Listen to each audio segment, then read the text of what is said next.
Assalamualaikum warahmatullahi wabarakatuh.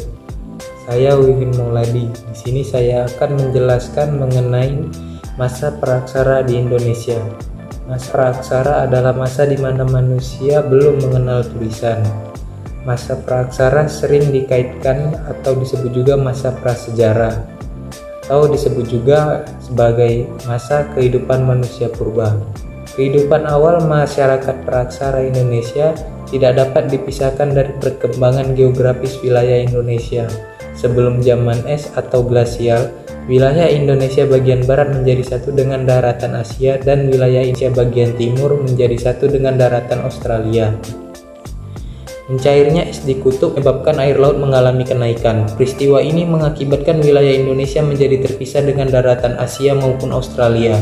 Bekas daratan yang menghubungkan Indonesia bagian barat dengan Asia disebut paparan Sunda, sedangkan bekas daratan yang menghubungkan Indonesia dengan bagian timur Australia disebut paparan Sahul. Menurut para ahli, nenek moyang bangsa Indonesia berasal dari Yunan. Daerah Yunan terletak di daratan Asia Tenggara, tepatnya di wilayah Myanmar sekarang. Ahli sejarah yang mengemukakan pendapat ini adalah Muhammad Ali. Pendapat Muhammad Ali ini didasarkan pada argumen bahwa nenek moyang bangsa Indonesia berasal dari hulu-hulu sungai besar di Asia dan kedatangannya di Indonesia dilakukan secara bergelombang. Gelombang pertama berlangsung dari 3000 sebelum Masehi sampai 1500 sebelum Masehi dengan menggunakan perahu bercadik satu. Sedangkan gelombang kedua berlangsung antara tahun 1500 sebelum Masehi sampai 500 sebelum Masehi dengan menggunakan perahu bercadik dua. Pendapat Muhammad Ali ini sangat dipengaruhi oleh pendapat Mens bahwa nenek moyang bangsa Indonesia berasal dari daerah Mongol yang terdesak ke selatan oleh bangsa-bangsa yang lebih kuat. Kemudian ada juga pendapat dari Muhammad Yamin yang berpendapat bahwa nenek moyang bangsa Indonesia berasal dari daerah Indonesia sendiri. Pendapat ini didasarkan oleh penemuan fosil-fosil dan artefak-artefak manusia tertua di Indonesia. Periodisasi secara arkeologis mendasar pada hasil-hasil temuan benda-benda peninggalan yang dihasilkan oleh manusia praaksara, serta hasil kebudayaan yang ditinggalkannya. Berdasarkan hasil kebudayaan yang ditinggalkan, periode zaman praaksara dibedakan menjadi dua, yaitu zaman batu dan zaman logam. Pertama, zaman batu. Pada zaman batu, semua peralatan manusia purbanya kebanyakan dibuat dari batu. Menurut perkembangannya, zaman batu dibedakan menjadi 4, yaitu pertama zaman batu atau Paleolitikum. Paleolitikum berasal dari kata paleo yang artinya tua dan litos yang artinya batu. Zaman Paleolitikum ini ialah zaman batu tua. Zaman ini berlangsung kurang lebih sekitar 600.000 tahun yang lalu. Kehidupan manusianya masih sangat sederhana, meski hidup dengan nomaden dan berpindah-pindah, mencari makanan dengan berburu dan mengumpulkan makanan. Alat-alat yang digunakan pada zaman batu tua ini terbuat dari batu kasar dan masih belum diasah, seperti kapak perimbas, kapak genggam, dan alat serpi yang digunakan untuk menguliti hewan buruan, mengiris daging, atau memotong umbi-umbian. Pembuatan alat-alat dari batu tersebut diduga dilakukan oleh manusia jenis Pithecanthropus dan Homo. Hasil penelitian yang dilakukan oleh von Koenigswald mulai tahun 1935, kemudian dilanjutkan oleh Van Heckem, Basuki, dan Sujono tahun 1953 sampai 1954 menyimpulkan bahwa budaya Pacitan merupakan tingkat perkembangan budaya batu yang terawal di Indonesia dan terbanyak jumlahnya. Kemudian zaman batu tengah atau Mesolitikum. Mesolitikum berasal dari kata meso yang artinya tengah dan litos yang artinya batu. Hasil kebudayaan pada zaman batu tengah ini sedikit lebih maju dibandingkan zaman Paleolitikum. Pada zaman ini manusia sudah mulai ada yang hidup menetap. Hal ini dapat dibuktikan dengan hasil peninggalan manusia berupa kebudayaan Kejoken Modinger dan kebudayaan Abris Sausrose. Kejoken Modinger artinya yaitu sampah dapur. Di Kejoken Modinger ini banyak juga ditemukan di sepanjang pantai Sumatera. Selain itu juga ditemukan kapak pendek, sejenis batu pipisan atau batu penggiling, dan kapak genggam yang bentuknya lebih halus. Hasil pembuatannya mengalami perbedaan dengan kapak genggam pada masa Paleolitikum. Kapak ini disebut dengan istilah kapak pebble atau kapak Sumatera. Kemudian abris roche berasal dari kata abris yang artinya tinggal, sous artinya dalam, dan roche yang artinya gua. Jadi kebudayaan abris sous roche adalah budaya tempat tinggal manusia praaksara yang menempati gua-gua dataran tinggi untuk melindungi diri dari cuaca dan serangan hewan-hewan buas lainnya. Alat-alat yang ditemukan berupa mata panah, flex, batu pipisan, serta alat-alat dari tulang dan tanduk rusa. Kemudian ada zaman Neolitikum. Neolitikum berasal dari kata neo yang artinya baru dan litos yang artinya batu.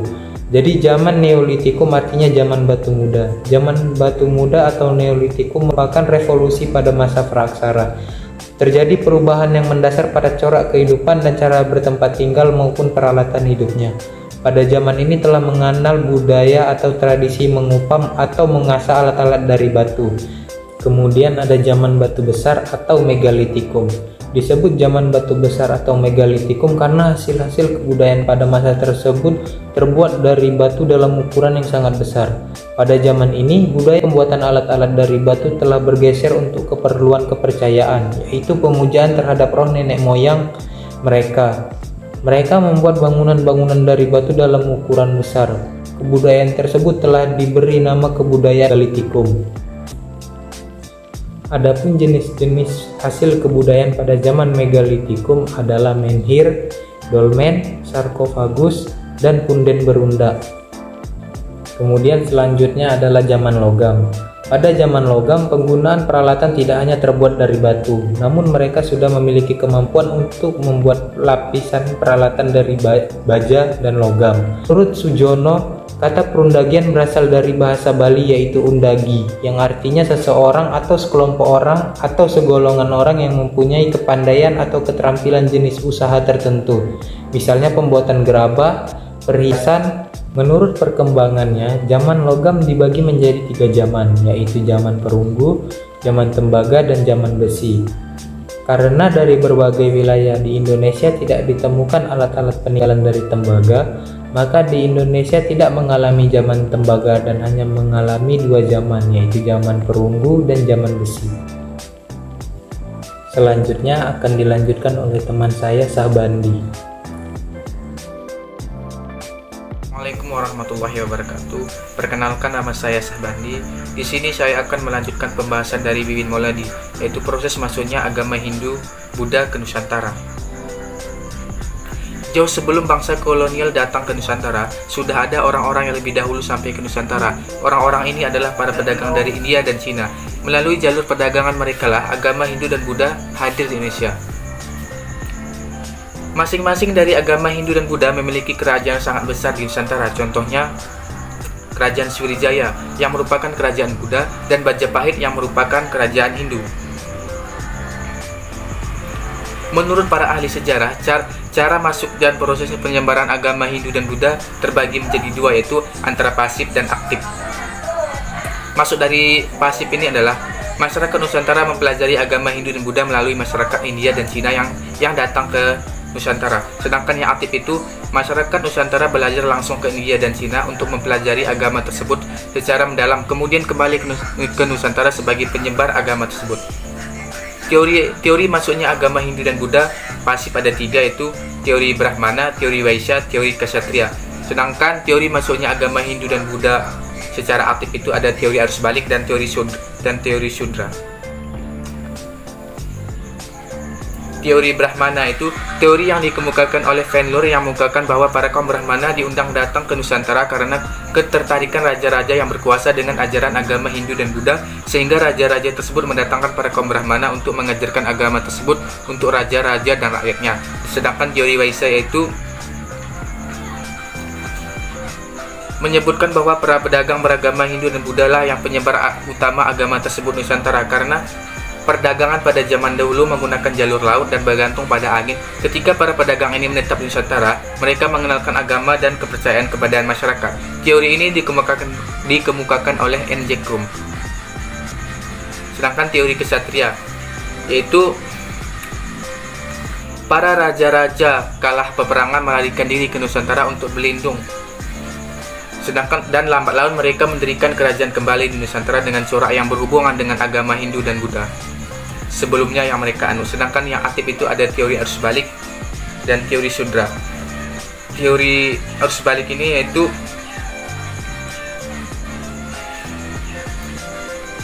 teori ini berasumsi bahwa perkembangan ajaran Hindu dan Buddha yang pesat India kabarnya sampai terdengar ke Nusantara dan kemudian menarik minat para kaum terpelajar di Nusantara untuk berguru ke India. Setelah mereka berguru dan pulang ke Nusantara, mereka mulai menyebarkan agama baru yang mereka pelajari di sana sebagai pemuka dan pendeta. Teori ini dikemukakan oleh P.D.K.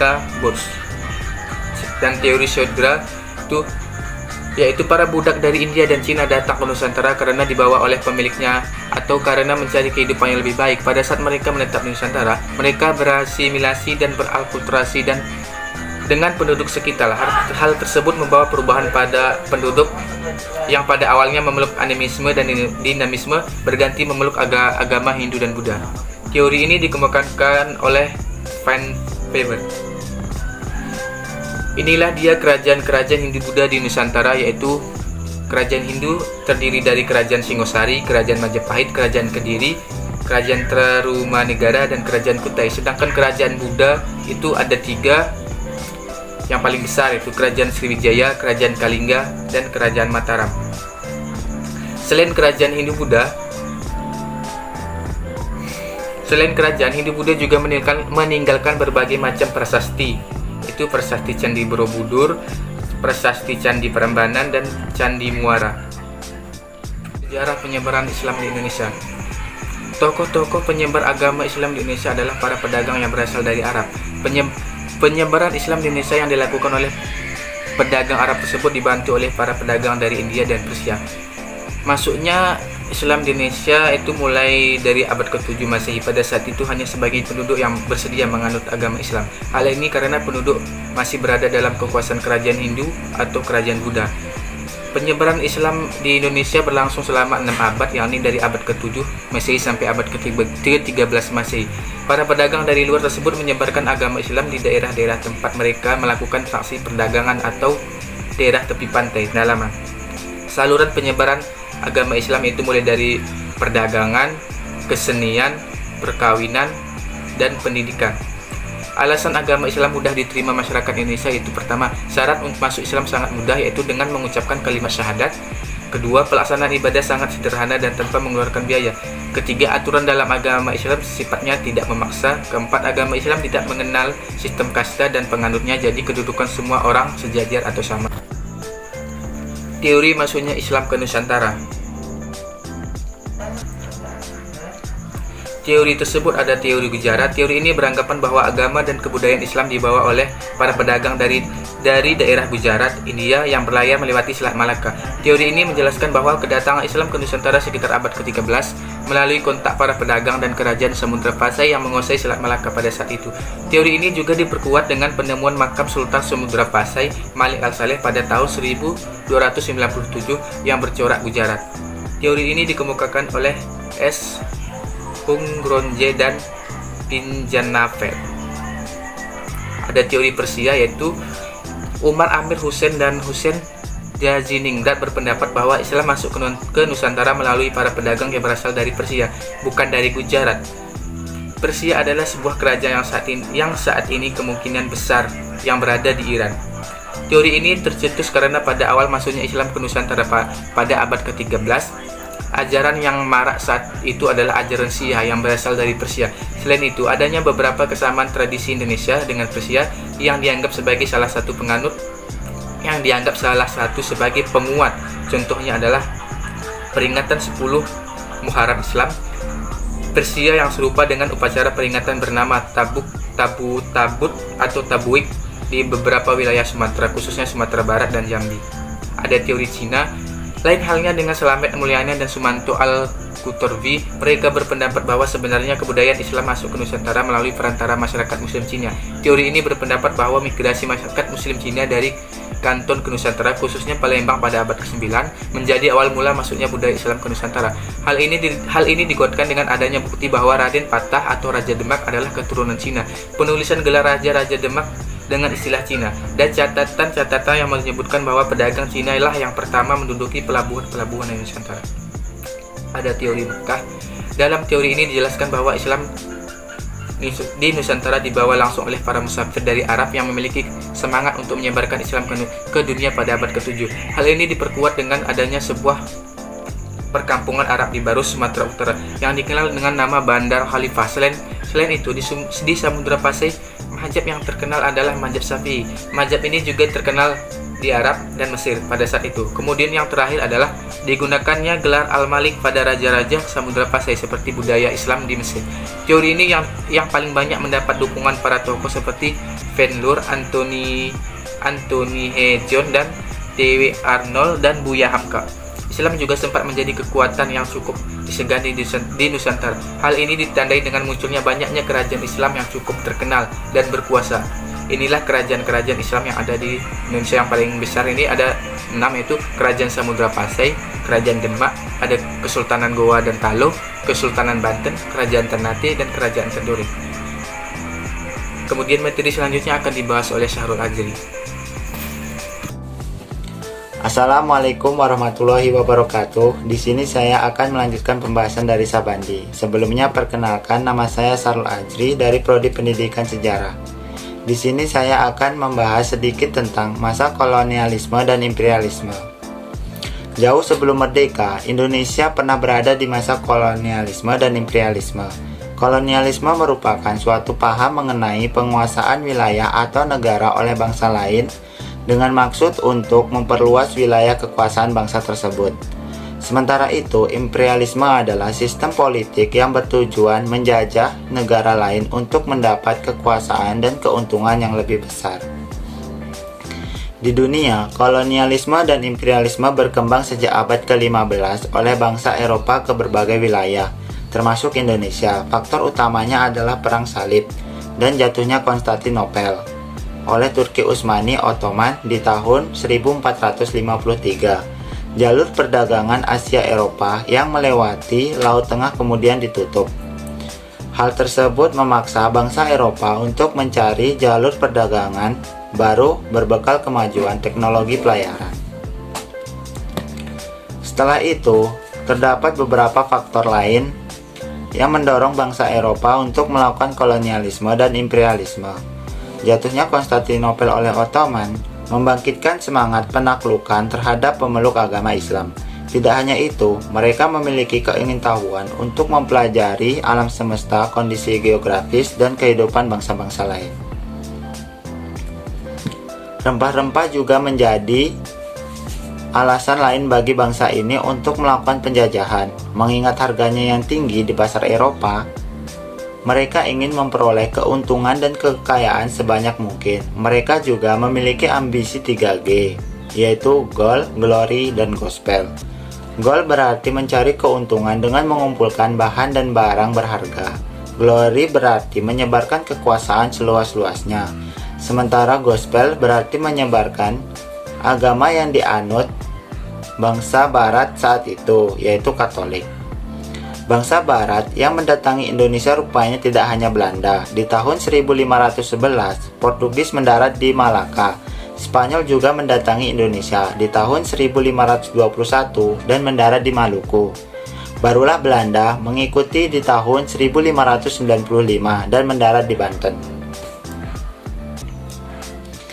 Kolonialisme dan imperialisme di Indonesia bermula dari bangsa Portugis. Ekspedisi yang mereka lakukan pertama kali dipimpin oleh Vasco da Gama. Bersama krunya, Vasco da Gama berhasil berlayar hingga mendarat di Kalkuta, India. Sayangnya ia berpendapat bahwa India bukanlah negara penghasil rempah-rempah yang mereka cari. Mengikuti jejak da Gama, Alfonso de Albuquerque melaksanakan ekspedisi lanjutan. Ia dan krunya berhasil mencapai Malaka. Bangsa Spanyol juga mengikuti Portugis dalam pencarian rempah-rempah. Ekspedisi yang dilakukan oleh Christopher Columbus sayangnya belum menemukan daerah penghasil rempah-rempah. Hal tersebut kemudian mendorong Magalhaens untuk melakukan pelayaran yang sama. Kapal Magalhaens tiba di Kepulauan Maluku yang kaya dengan rempah-rempah. Sementara itu, ekspedisi Belanda dipimpin oleh Cornelis de Houtman Ketika ia tiba di Banten, ia dan krunya disambut baik oleh Sultan Abdul Mufakir Mahmud Abdul Qadir. Tapi Belanda berniat untuk memonopoli pasar di sana, hingga akhirnya mereka diusir. Belanda kembali lagi di tahun 1598 dengan tujuan berdagang, tapi mereka menyebar dari Banten hingga ke Maluku. Penjajahan Jepang. Setelah 3,5 abad dijajah Belanda, Indonesia diduduki Jepang. Negara di Asia ini berhasil menggeser kekuasaan Belanda beserta sekutunya dari wilayah Indonesia. Pada awal pendudukannya, tentara Jepang diterima dengan baik oleh bangsa Indonesia. Jepang melakukan tindakan-tindakan yang menarik simpati rakyat hingga pemimpin Indonesia. Salah satunya adalah memberikan pendidikan dan latihan militer pada pemuda Indonesia. Namun akhirnya tindakan-tindakan itu mulai berubah dan merugikan bangsa Indonesia. Jepang mulai memeras tenaga seluruh rakyat Indonesia untuk bekerja demi kepentingan negara itu. Romusa atau orang Indonesia yang dipekerjakan secara paksa oleh Jepang adalah pihak yang paling menderita. Mereka kebanyakan adalah orang desa yang dipekerjakan secara paksa untuk objek-objek militer. Jika rakyat menentang bekerja, maka mereka akan dihukum dan disiksa dengan kejam. Penjajahan Jepang semakin memburuk karena mengambil sebagian besar hasil panen makanan. Akibatnya banyak rakyat Indonesia yang kelaparan hingga terserang penyakit. Kekejaman Jepang ini menimbulkan pemberontakan dari beberapa daerah. Tahun 1944, keadaan Jepang kian memburuk setelah mengalami banyak kekalahan dari pasukan Amerika Serikat. Saat itu pemerintah Jepang akhirnya menjanjikan kemerdekaan bagi Indonesia. Mereka pun membentuk Badan Penyelidik Usaha-Usaha Persiapan Kemerdekaan Indonesia atau BPUPKI. Pada 1 Maret 1945, anggota BPUPKI ini terdiri dari bangsa Indonesia dan Jepang. Setelah 2 kali melakukan sidang, BPUPKI bubar dan dibentuk penggantinya bernama Panitia Persiapan Kemerdekaan Indonesia (PPKI) yang diketuai Insinyur Soekarno dan Wakil Ketua Dr. Andes Muhammad Hatta. Pada tanggal 14 Agustus 1945, Jepang menyerah tanpa syarat kepada Amerika Serikat. Mereka janji kemerdekaan dari Jepang tidak terlaksana. Para pemimpin dan rakyat Indonesia telah mempersiapkan kemerdekaan sendiri.